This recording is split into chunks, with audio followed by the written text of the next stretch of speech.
Okay, folks, let's make a start. And if people continue to join, hopefully they will see the messages about introducing themselves, so we'll know that who we've got in the room.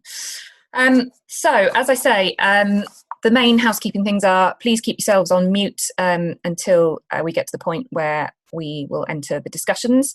That just makes it easier for everybody, so we don't get any sort of feedback and background noise. The purpose of today's meeting is to share our experiences of how COVID-19 is impacting on the projects that we're implementing, and to have a bit of a discussion around what our partners need from us, and also what support Hub Cymru Africa can give to you to make sure that you can effectively support your partners in country. We're hoping that we might have a case study from the Lesotho Red Cross Society. We're hoping that a representative from there will be joining us to be able to give a bit of insight into the issues that they're facing, which would be very useful. We'll then break into 3 different discussion groups. We've hopefully got some whizzy technology, which means I can put you all in separate Zoom rooms, and you'll be able to have a discussion around, as I said, what issues your in-country partners are facing, what support they need from you, and what support we can give you. And then we'll all come back together and everybody can feed in and feedback on what discussions they had in their groups. We'll then have a little look at what best practice is, and what you can do to support your groups, and have a sort of a bit of a think around how you might be able to do that. And then we've got some a list of resources and support, both resources and support that Hub Cymru Africa have got, and also signposting you to other resources and support that are out there. And then we'll just ask for a little bit of feedback on today. We've got a feedback form, which I'll send you the link to. It's on SurveyMonkey. And also we're looking for feedback on what other topics you'd like us to address in our webinars. We're doing them fortnightly. And so, yeah, it would be great if you could feedback to us on what other things you'd like support and advice on. So let's, whizzing through the, Kath, are you there? Do you know if we've managed to make contact with Mem? Yeah, I think we have. I think, Me Moduane, are you here? Hello? I am here. Ah, brilliant. Oh, thank you so much, Mem Moduane, for joining us. It's very kind of you to make some time, and what I'm sure is a very busy day to come and chat to us. So if you don't mind just sort of talking for 5 minutes about how COVID-19 is impacting your work in Lesotho, and what sort of support your communities need, and what sort of support us here in Wales can help you with. Okay. In Lesotho at the moment, we don't have a case of COVID-19, but as we are surrounded by South Africa, which has many cases, so we are also in a preparation mode. What we have been undertaking since April is that we have joined the government meetings in what they call command centers, where plans are made on how to assist our communities. But at this point, what we have been able to do is to install what we call tippy taps, which are simply where people can wash their hands with soap and water in different areas. But mainly we have worked in the town areas because that was easy for us to reach. And also we have been doing what we call risk communication, simply meaning we have been talking about COVID-19 to different groups, especially those who have gathered around them, because people have been put on lockdown for some time, though it's being lifted in stages. So people often gather around where they go to buy paraffin and where they go to buy food. So those are the places where as we do social distancing between people, we also talk about what is COVID-19, what does it mean to us, how will you know if you have COVID-19, and what one is supposed to do when it is there. So we are talking about how to sneeze, washing, importance of washing of hands, importance of cleaning surfaces regularly with soap and water or detergents,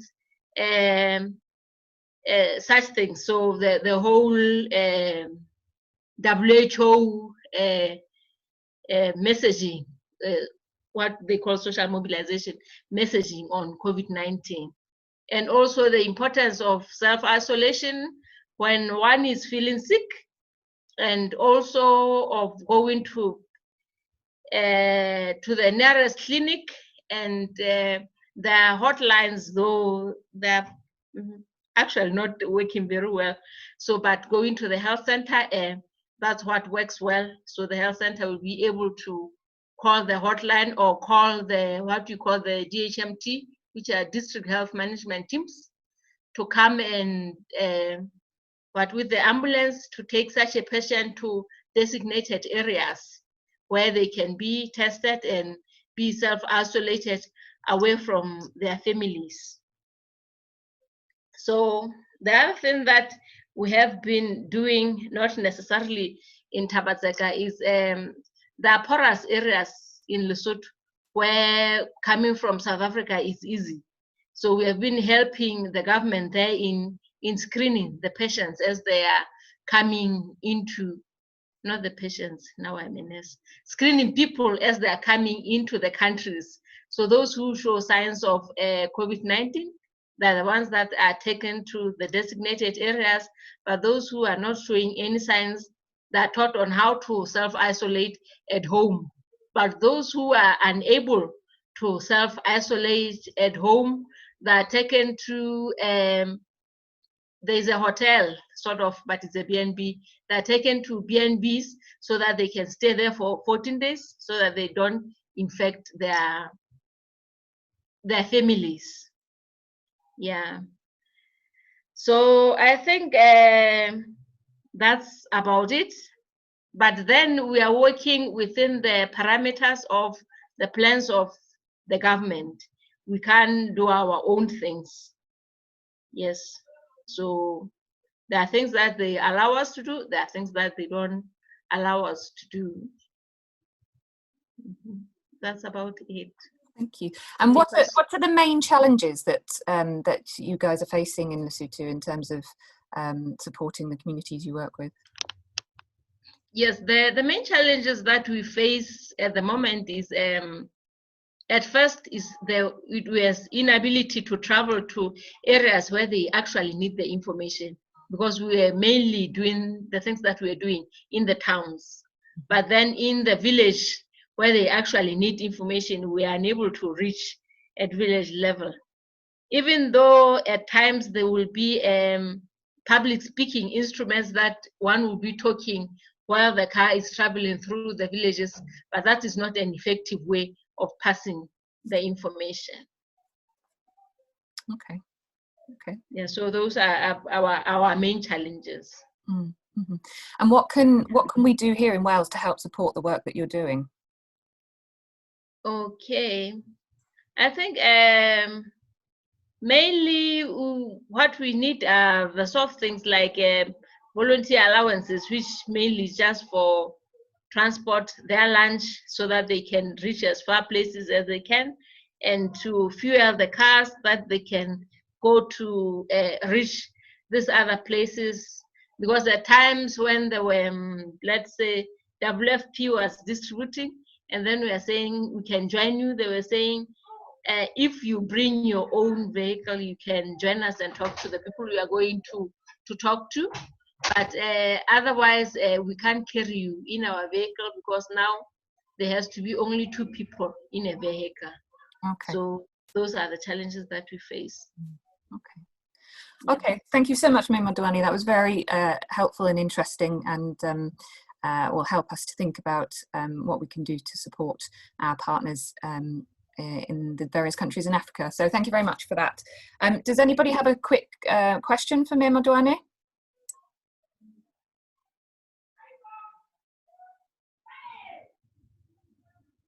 Yeah, Catherine Thomas, I see you have your hand up. Would you? Hi. Yeah, hiya. Thank you, Mir. That was really interesting. Just disappearing. Sorry, I was cutting out the noise. Okay. Right. Well, thank you very much for joining us. That was really interesting. I'm sharing a link with the Kuting District Health medical team with the health board I work for here.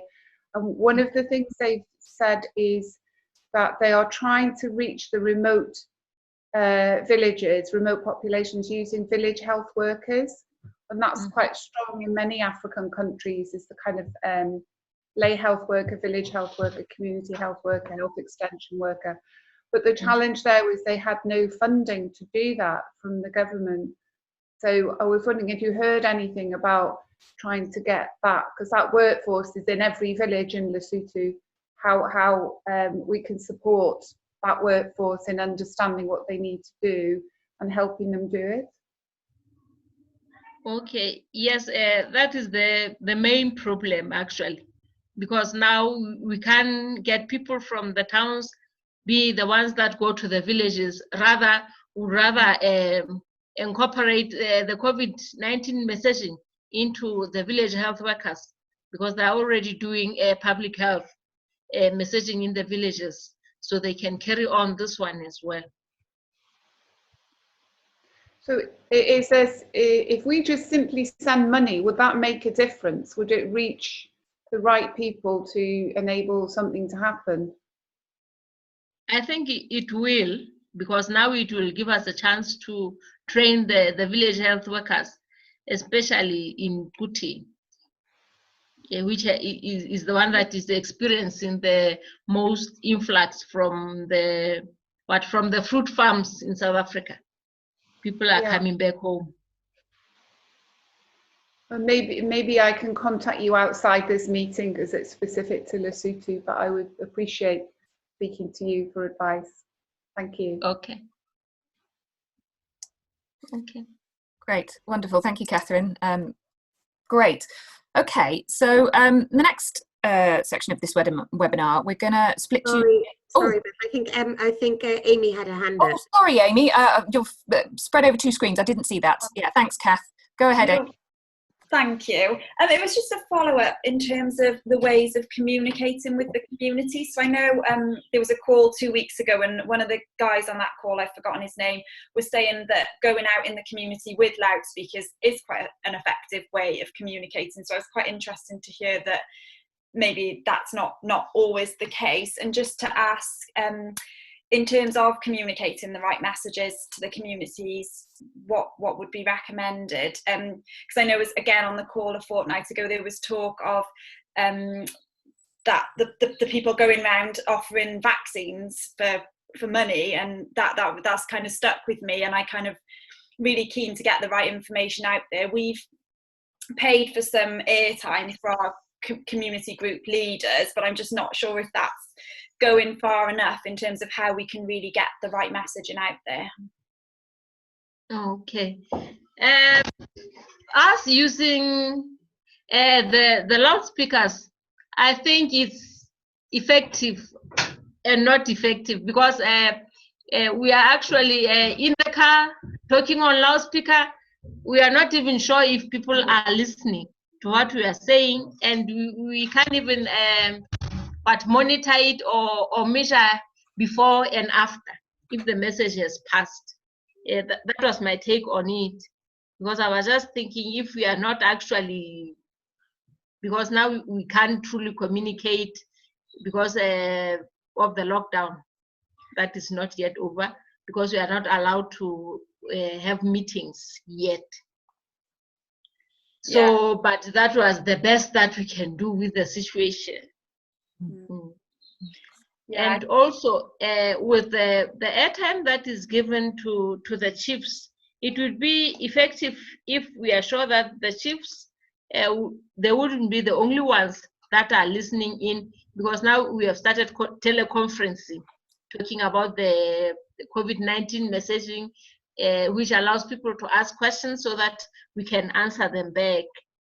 But if it's the chief only, and it's not the chief with some of the elders or some of the people, influential people in the communities who are there, snowballing the information will not be as effective as we want it to be. But that was the best we can do. Yeah, I think it's very tricky to get information out at the moment in the rural communities, isn't it? Mm. Thank you. Okay, Dina, I see you have your hand up.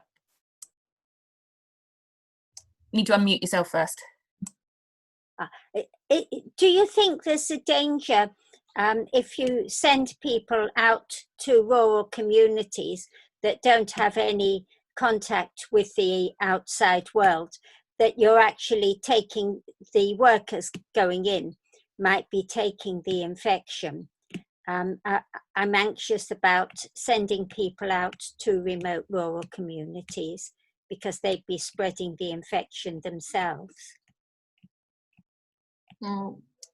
Yes, I think there is that danger, but then there's also danger that if people don't know what COVID-19 is, what ways to prevent it, there's also more danger.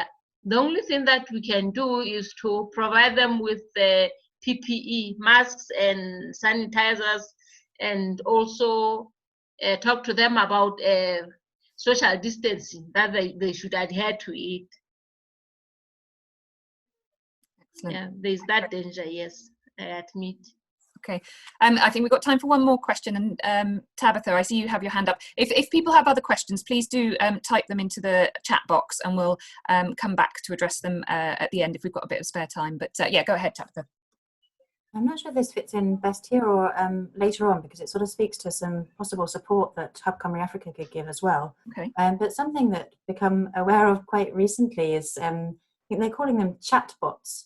And it's something that WHO has set up, and there's another organisation as well. It works through WhatsApp, and it's a way, I think people might be more familiar with this with some big businesses, where you can get robotic answers to questions on sales forces, for example. But so the WHO and this other organisation have set up this for specifically to getting information around COVID-19. I had a look at both of them, but they're both really, I think, more appropriate for Western audiences, and they're both mainly in English. But the idea, I think, is really interesting. So anybody who's got access to WhatsApp, and I realise that's not everybody in rural communities, but I think in a lot of communities there is somebody who's got a smartphone. You open up, you type hello or something to this particular number, and then it brings up a menu, and it can be anything from what are the symptoms of COVID-19, and if you type in, and they correspond to a number. So if you put in the number that you're interested in, and then it comes back with standard health checked information. And there's another one that's very specifically set up for misinformation. So people can report rumours that are going around, and that can be fact checked. And people can then put in a question about that particular rumour, and it will come back with whether it's true, false, or and some additional information. And I wondered if it might be something that was relevant to something we're interested in for the work that we do in Senegal. And I just wondered if it was something that was interesting to other organisations working in rural communities, and if it was, if that might be a larger platform that could possibly be put together with support from the Wales Health Links with the medical information. I mean, I think it's sort of a larger idea, but I just thought it might be worth sharing or thinking about, and knowing if it would be of interest to anybody else. Oh, thank you, Tabitha. That's really interesting, and yeah, certainly something we can look into.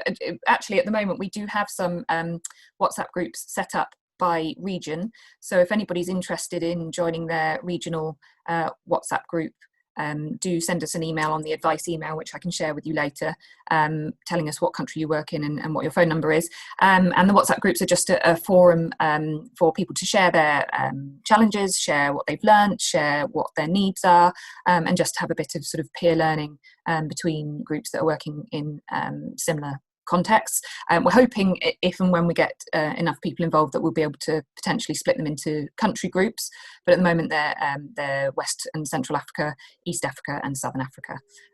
So yeah, not quite at the chatbot level, but certainly a way for sort of sharing information, sharing what your partners are telling you, and Hub Cymru Africa can also sort of signpost you to resources and information that might help you in your work. Okay, thanks for that. I'm just conscious. Oh, sorry, Catherine's got her hand up. It's just to say quickly that there's some of us have written some pieces on public health and the health aspects of response to COVID-19 that are on the Hub Cymru Africa news site.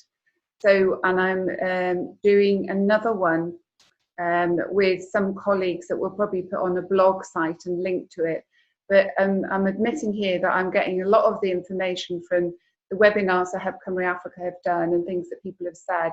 So it's collating everything that I'm hearing. And also I've joined some other webinars, like Africa CDC has done some useful ones. So the piece will be a kind of gathering together what's useful for Welsh partnerships to know, and also some resources and places to go to. So Tabitha, that's a useful one to the add to the list. So I'm admitting to everybody, whatever you tell me now, I might actually put in that piece. So if you don't want it to be in there, just say so. Excellent. Thanks, Catherine. Okay, so I'm now going to split everybody into three groups. The three different topics that we want you to discuss. We're going to give one to each group, but there will be a chance for you when we come back together after the 15 minutes discussion to feed in. So don't worry that if you've got something you want to contribute to one of the other questions, there will be a chance for you to do that. So the three questions we're looking at: what does COVID-19 mean to you and your projects? What support are your partners currently asking for? And finally, how can Hub Cymru Africa support you? So what I'm going to do is ask one Hub Cymru Africa staff member to take on each one of those topics, and then I will split you into the rooms, and then 15 minutes later, I'm going to need a bit longer than that, we'll come back together, and if you can feed back on the kind of main points from your discussion, then other people from the other groups can feed in.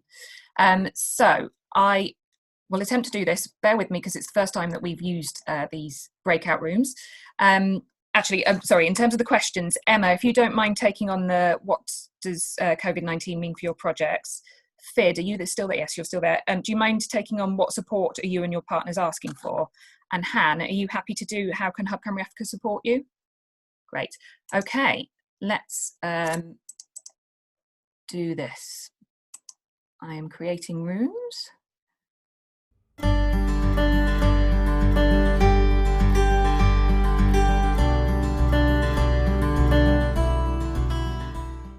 Wonderful. Great. Hopefully we have everybody back in the room now. Thank you for that. Is there anybody from the group discussing how COVID-19 has impacted their projects and their work that would like to give us a bit of a summary of the things you discussed? Be brave. So I've taken notes. Ah, fab. But if anyone else wants to talk, shall I just talk through the main things, and then if people want to add anything, please chip in. Yeah, and anybody from once we've done that, and anybody who wasn't in that group that's got something they'd like to contribute, please feel free. Go on, Em. Well, I mean, just to sort of top line summarise, obviously there's a variety of impacts depending on the context. But we discussed, well, really that the issue of the impact of COVID-19 in terms of infection, but really also the greater impact at the moment of lockdown on the communities in terms of economically, livelihoods, being able to access foods and medicines, and that obviously impact on all life generally. So that being a big issue. We talked about health systems. So I think two of the projects are in healthcare. So really the closing down of ban on public transport having a big impact, because staff can't get to work, and also the patients can't get to hospital, and so that's having a big impact on disease. For example, maternal deaths have increased because people just can't get to hospital in time, and because the patients aren't coming in, the hospital isn't getting the funding, so the health staff are then being laid off, and that obviously has an impact. And the mental health project, obviously patients can't access the drugs at the moment because they can't get to the clinics by public transport. So, and then in Zimbabwe, no PPE, and the coordination on testing isn't really happening. So I think the precarious systems are, it's obviously impacting that quite strongly. And schools being closed. And then, the sort of summary, I suppose, is that kind of longer term, medium to long term impacts is really difficult to predict. But, going to be, well, let's see. I think that's it. Does anyone want to add anything to that? Oh, we also talked about the opportunities. So Tabitha was talking about in terms of the information sharing in rural communities, particularly to kind of look at ways of doing that in a better way, for the long term as well. Great, fab. Thank you, Emma. That's really helpful and clear. Has anybody got anything else that they'd like to highlight in terms of what COVID-19 has meant for their project and potentially the future of the work that they're doing?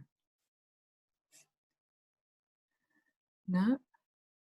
Oh, sorry, Han, you're speaking. Yeah, sorry. Our group, we talked about how a lot of the projects had been cancelled, and again the impact on women and the lack of transport, and how that's having a real implication on sort of deprivation, people eating rats, real hardship. So that's sort of the conversation we were having about, we don't know when things will change. And the difficulty of people if they're caught going out without a face mask, then they're forced into isolation, and that has a financial burden of a certain cost in Kenya, and so people are financially out of pocket or in debt because of it. So those are some of the contributions from our group. Lovely. Anybody else that got anything they contribute before we move on to the next question? No? Okay, Han, do you want to feedback on the topic that your group were?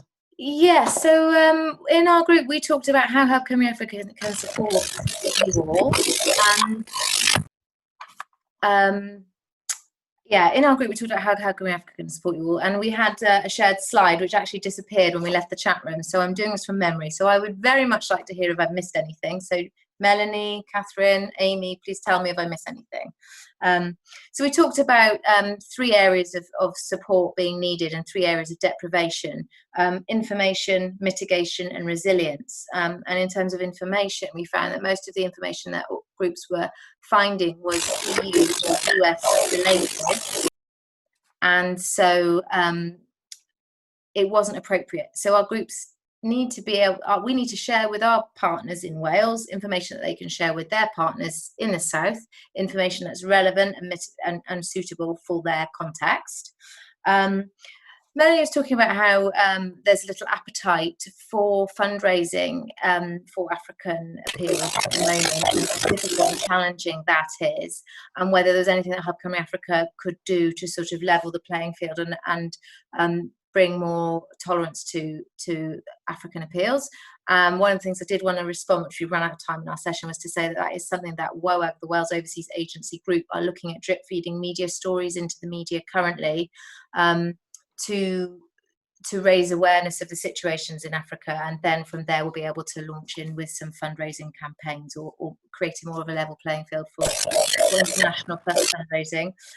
So the other thing was information about fundraising, about NGOs that have got international funding pots available, and that's part of a resource that will go out to groups at the end of this session. We've got a funding brief for you all.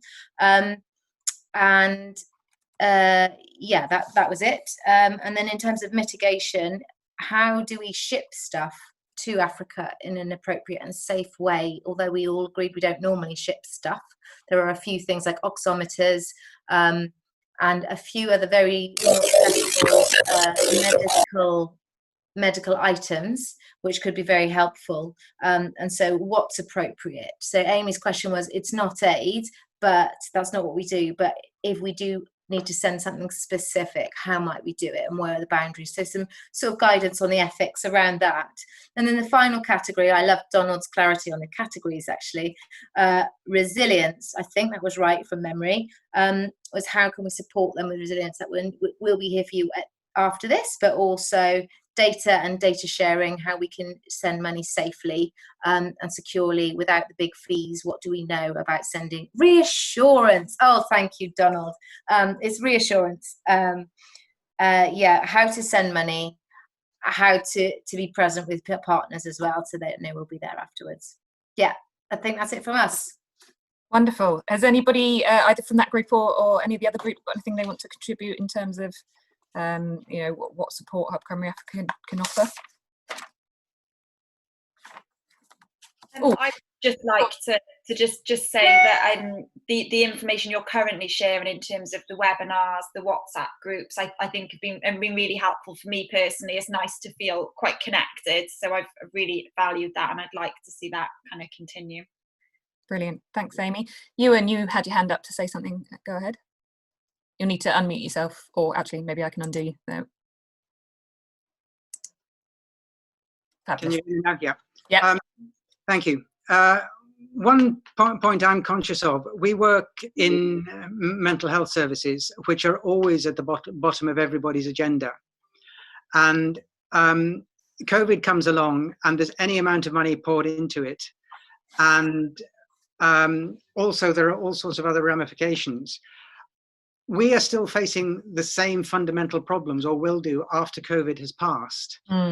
And the work, we are finding people who've been locked up for 15 years because they're regarded as mad.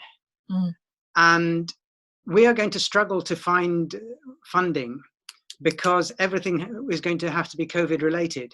And yet these people, there are hundreds of these people still locked up or shackled or whatever.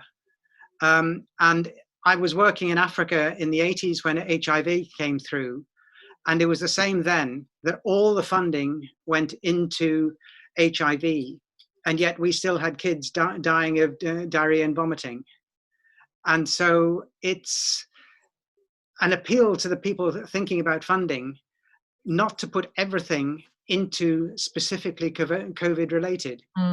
Because there are many people dying and suffering from things that aren't strictly COVID related.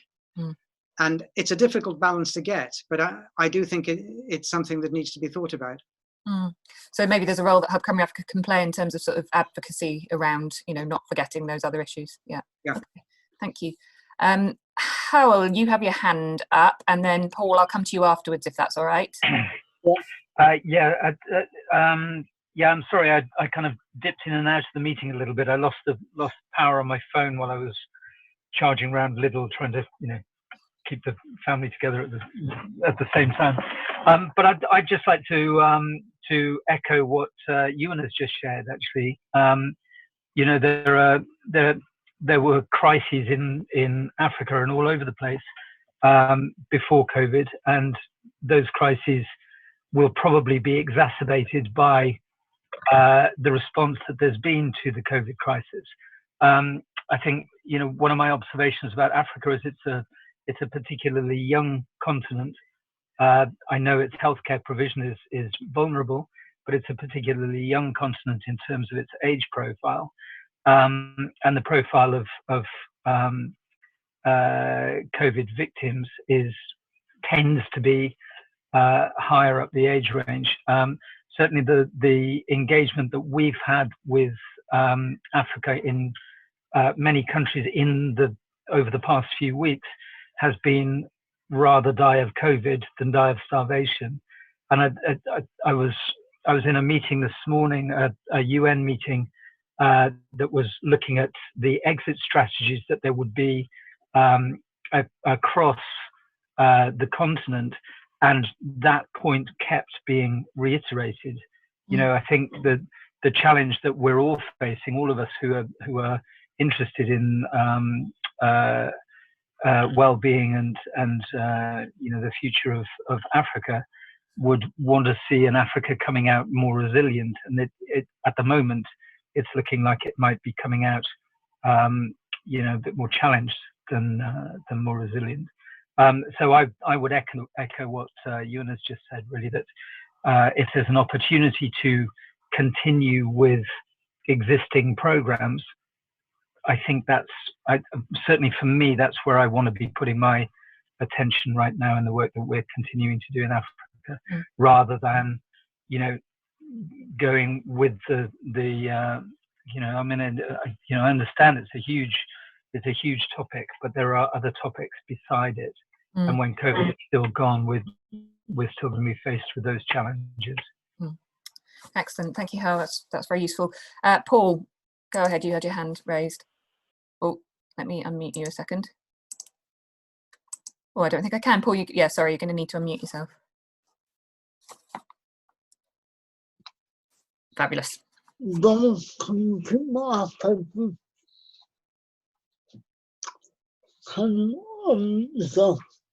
Yeah, I can repeat. Paul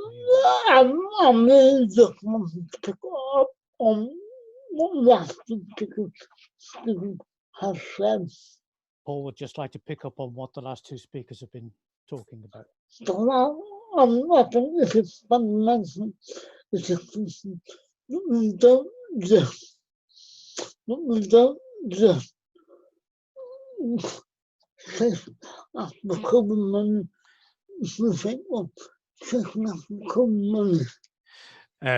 Paul would like to confirm that, well, to reiterate that we shouldn't just be chasing after COVID money if for the sake of COVID money. I think we need to be aware of the bigger picture as well. We need to be aware of the bigger picture as well. And that's really has been said. And everything else, as Paul would like to say, has been said. Fabulous. Thank you. Thank you. Okay, unless we've got any other points on that, if we move on to the last group. So who have I not come to? I've not come to you, Fid, have I? And what support partners are asking for? Are you okay to do a quick summary of what your group said, and then we can have any? Yeah, absolutely. So we started off by looking at what groups are already doing. And so some of them, for example, we're delivering training, which has been obviously on hold since COVID started. Mask making, especially with Friends of Monze, have been doing that, and also been approached by the local health department to produce and provide soap and water, kind of like a water and sanitation project. The Sudanese community have been fundraising, trying to raise money to send to the communities. They're deciding which area in particular they would like to support in Sudan. Information, so Talafi, for example, they're sending information to their partners, correct information that is, for them to share with community groups and individuals in Nigeria. So this is just like a summary of some of the activities, I guess, some of the groups are doing. But within that also, they identified that financial support, i.e. kind of funds, grants, or whichever that will be, especially for groups, is really important in order for them to send money to their partners, for them to purchase, mobile data, soap, equipments that they need to make soap, or to purchase things. To buy food as well is really important, because there's, as many people have discussed already, there's a shortage of food, or the food prices are going up. So it's really about feeding people as well as trying to combat the disease at the same time. The false information element as well, so sharing good communication tools that can be cascaded to community members and individuals within communities. Also looking at possibly using, Linda kind of highlighted that potentially in future because currently they're not delivering training to partners in Uganda, but they might look at doing online training if the lockdown in Uganda continues. And so for them, we'll be looking at what online platform to use to deliver these specific training sessions. And that comes to the question of possibly using Zoom. And with Zoom, obviously, is the question of expenses, for example, and a bit of fundraising to be able to use those platforms and to send money for their partners to buy data to use to get into the internet. Mm-hmm. Yeah, I think that's kind of like a brief summary of what we discussed.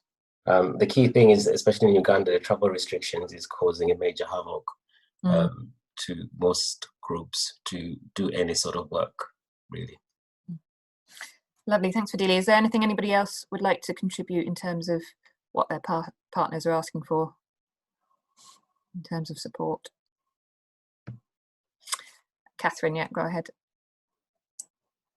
I don't know, Fidelia, if you want to mention at this point about the questionnaires that have gone out, and that might bring more of this information. Do you want to say a bit about that, or are you going to cover that later on the agenda? Beth, are we covering later? We hadn't specifically, so yeah, it'd be good to highlight now, things that's relevant. Yeah, so we can share this on the chat. Actually, it's a survey that we're doing to collect thoughts and ideas from various groups on some of the challenges that you're experiencing and the support that you need, or some of the groups, the support they need specifically.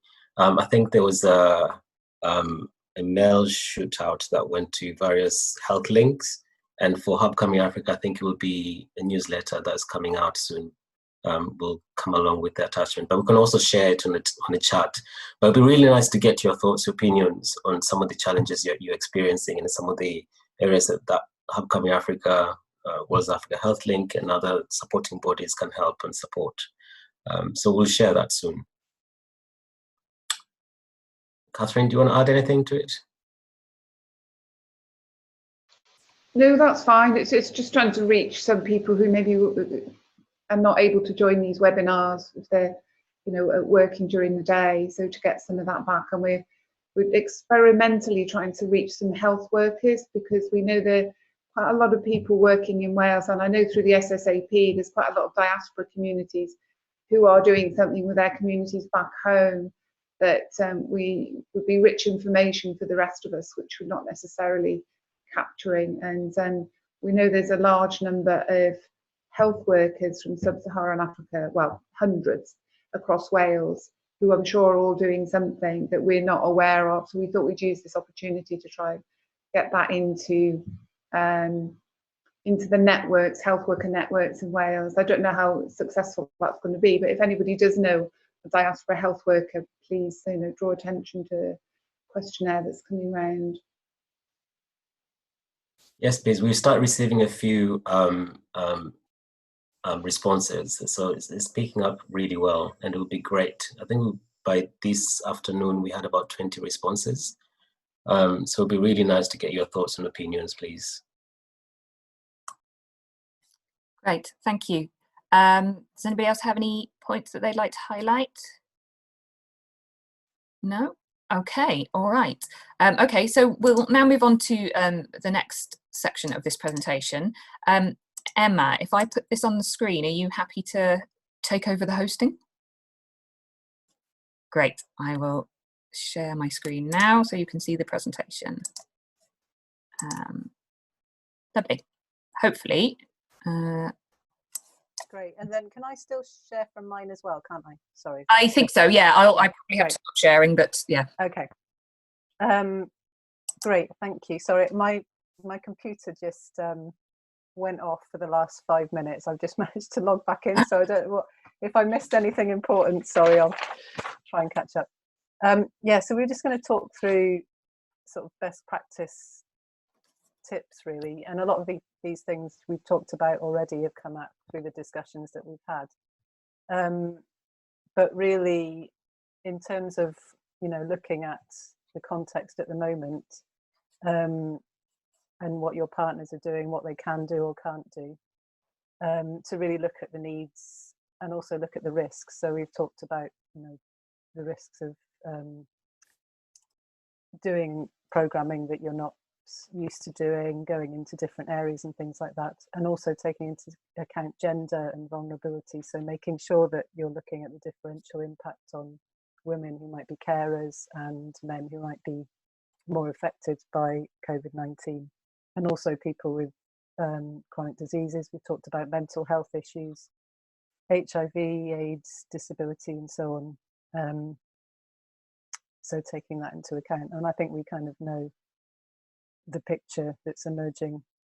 And then also participation, so community-led responses, and looking at engaging all the community groups. I think we talked about community leaders, faith leaders in particular, who might, I know Sally from Talifi was saying that faith leaders have a lot of, you know, people listen, but they might not necessarily have the right messaging in terms of health messaging. So really looking at targeting and how to influence. And we also talked about village health workers and their role, because they're usually the first line of, you know, where people go first if they're not well. So in terms of information and public health messaging, trying to work with them and traditional healers as well. And then sort of being realistic about your capacity. Obviously, many of the organisations are small. People, you know, your staff or volunteers in country are impacted by lockdown. So being realistic about what you can actually do and what you can't do, and that your staff and volunteers are safe, and you know, being able to work within their own constraints. And also then looking at what else is going on, because there might be other organisations who have more resources, who are doing work in your area that you could link with and even fund to do their work if they already have an existing network. And then we talked about advocacy in terms of that information collecting from the, you know, at community level, to make sure that those stories and the real impact, that those voices are being heard. And we've talked a bit about communication already. Can you flip the slide there?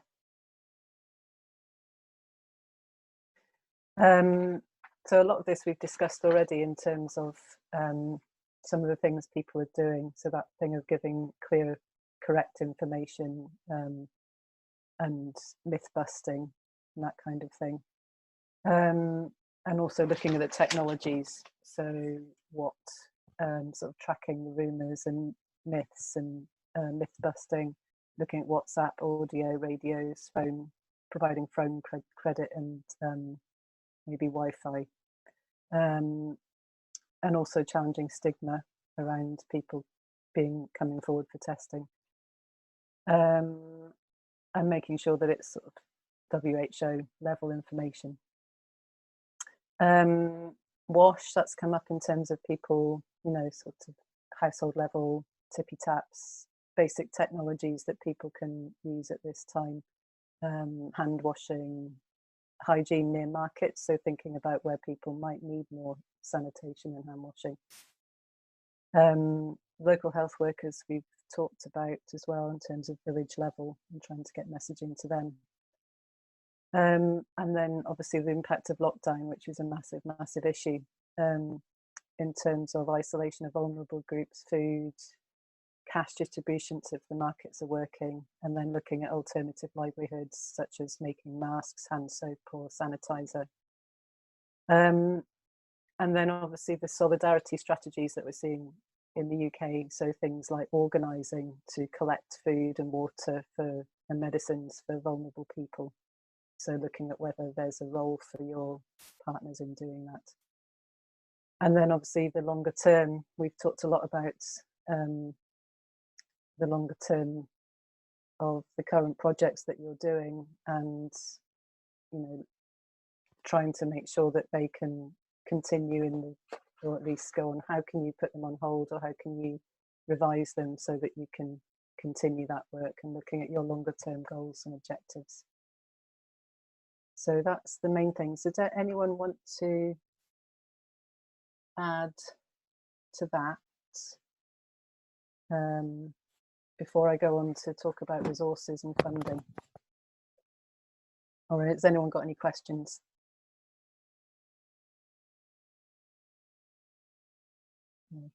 Okay, Beth, if you could stop share and I will start share. Oops.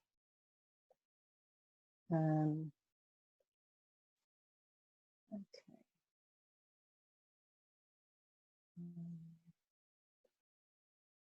Okay, I'm going to just go through the resources. I mean, we've already, in the previous webinars, talked through some of these, and we have a list of resources which you'll get afterwards with various things on them. So we've got a list of websites, the CDC being the main one, the WHO, and then I highlighted the myth busting because I think that's particularly useful. Advice and support, and then there's some training resources and information. So some these are all free resources pitched at some of them are pitched at Southern audiences as well, with information about coronavirus. Some of them are more technical than others. And then there's some blogs and comments, different articles discussing what's happening. I'll just show you a couple of resources that I've this is the CDC ones, the public health information. So the pictures are quite useful. These are in 3 or 4 languages. And then there's the frequently asked questions for health workers, which is also quite a comprehensive one in terms of response and PPE and so on. You can get PPE. And then this is an Oxfam resource, which I thought was quite useful about community engagement. So looking at remote engagement, and we talked a bit about technologies, accessibility, focal points, gender sensitivity and so on. And then giving support to communities. And this is also a similar summary. So that's a checklist about community engagement. So that's the resources. We'll share the links to all of those in the follow-up email, so don't feel like you have to hurriedly scribble down all those addresses. We'll make sure that it's in the follow-up email, along with the link to the survey that Catherine and Fadili mentioned, and also to our feedback forms as well. Great. And sorry, I should open it up. There's a funding slide. This one.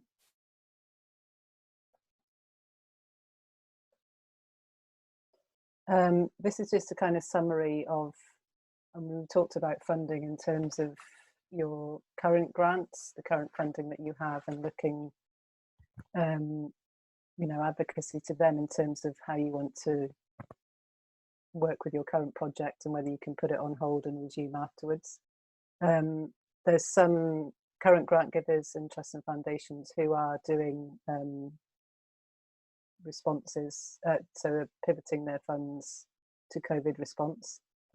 So it's worth following with people who are currently funding you or who have in the past. There's often in-country funds in African countries, so embassy funds and so on. Online fundraising we talked about a bit earlier in terms of WOAG coordinating some media, but that actually online funding, there isn't a coordinated Wales one at the moment. And then Welsh Government,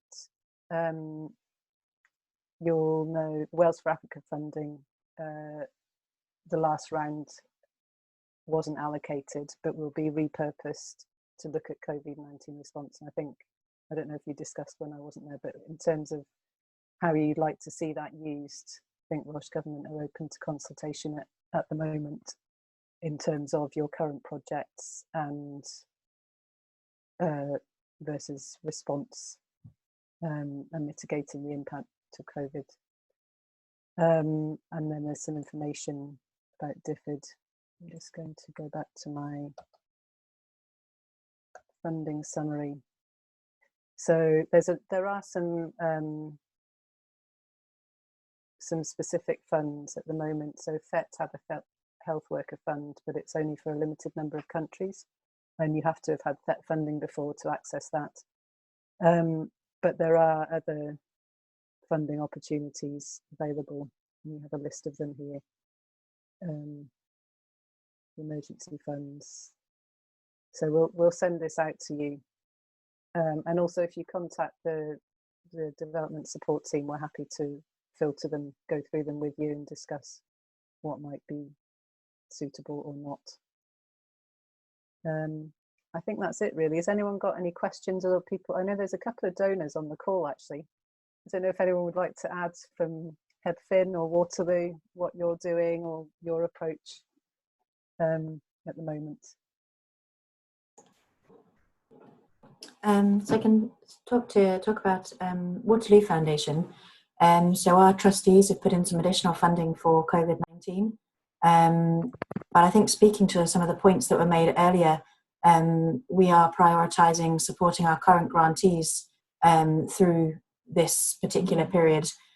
So feeling like those areas of work that we support in general, which is WASH, education, SRH and nutrition, there continue to be needs in those areas. Those aren't going away, and the organisations that are working and delivering that work are going to need extra support to be able to continue that valuable work.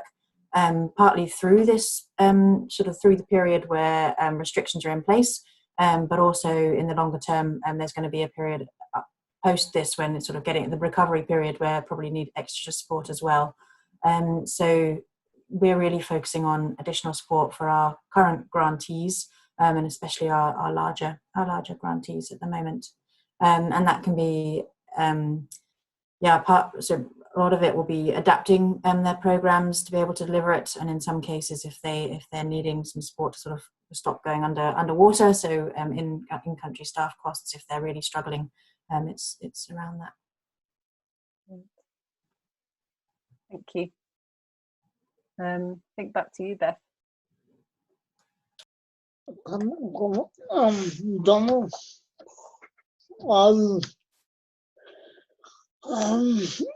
looking to this because I've not actually about the international disability.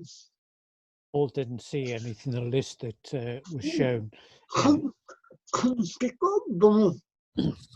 Paul didn't see anything that was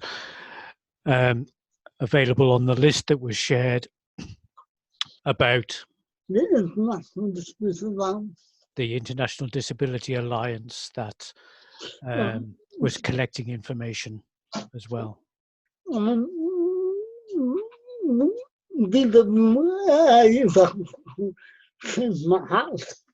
Paul's put a different hat on, which is disability in Wales and Africa. But if I back on this, we've been trying to promote 2 things. We have again. Trying to promote 2 things. Trying to promote 2 things in particular. One is that the International Disability Alliance have at least 10 recommendations. The first is that the International Disability Alliance has recommended 10 points for people to consider. When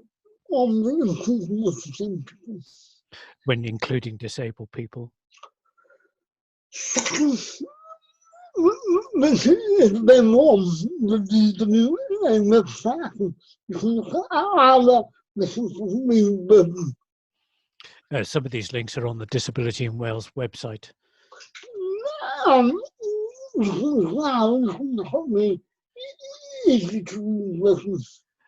on there, there's an easy to read version as well.